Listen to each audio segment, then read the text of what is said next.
तो शुरू करते हैं। ठीक, आज कुछ सवाल और सीखा जाएगा एक्स्ट्रा, जिसमें डायरेक्ट मेथड और इनडायरेक्ट मेथड दोनों रहेंगे।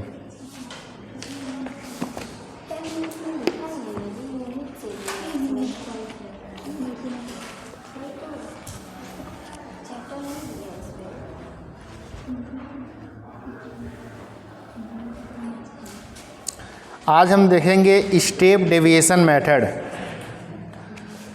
कौन सा मेथड है? Step deviation method. Arithmetic mean निकालने का 3 तरीका है। कितने तरीके हैं? 3 तरीका है। एम निकालने का 3 तरीका है। पहला तरीका कहलाता है डायरेक्ट मेथड, जो कि बहुत ही आसान है और आपको समझ में आ भी गया होगा।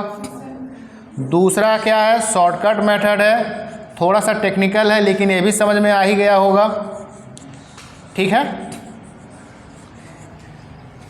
एग्जाम यह नहीं बोलेगा कि कौन सा मेथड आपको अप्लाई करके सॉल्व करने हैं। ठीक है, आप जिसमें कंफर्टेबल हो वही मेथड ला के सॉल्व करोगे। तो मुझे नहीं लगता कि आप शॉर्टकट मेथड में कंफर्टेबल हो, आपको डायरेक्ट मेथड में ही कंफर्टेबल होगा। ठीक है, तीसरा एक स्टेप डेविएशन मेथड।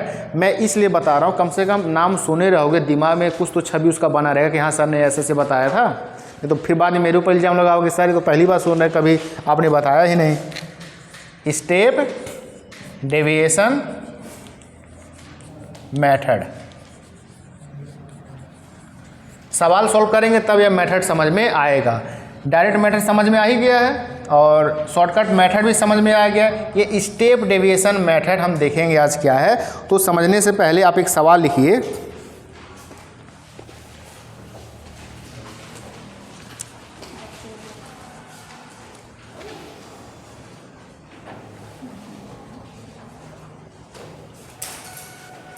लिखिए वेजेज, वेजेज,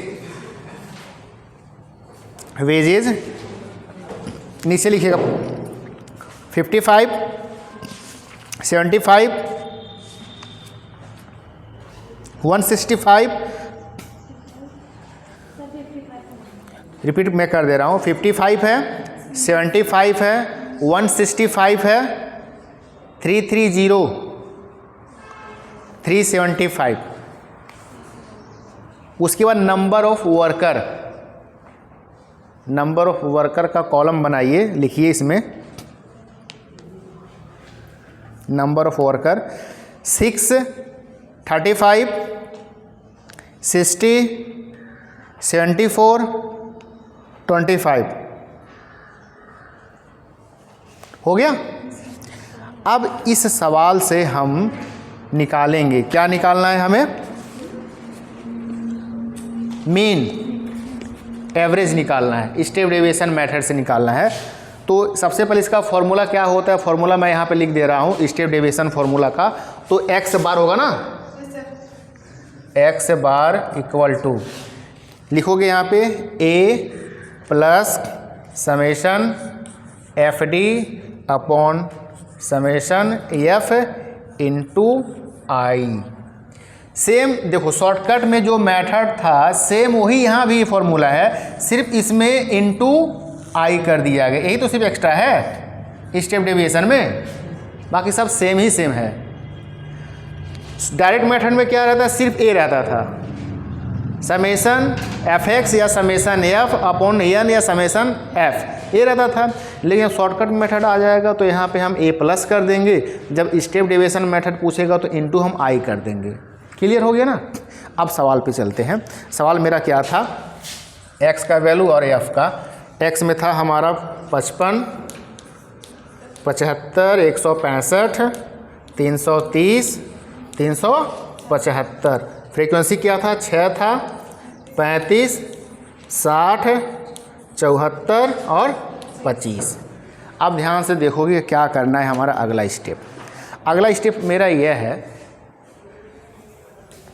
एफ तो दिया ही है यहाँ पे, एफ का डेटा है ना यहाँ पर। ए का मतलब क्या होता है? Assume arithmetic average. तो इसमें से आप जनरली सब लोग बीच वाला ही मानते हैं, 165। और क्या होगा? समेशन एफ भी निकल जाएगा जोड़ने पे,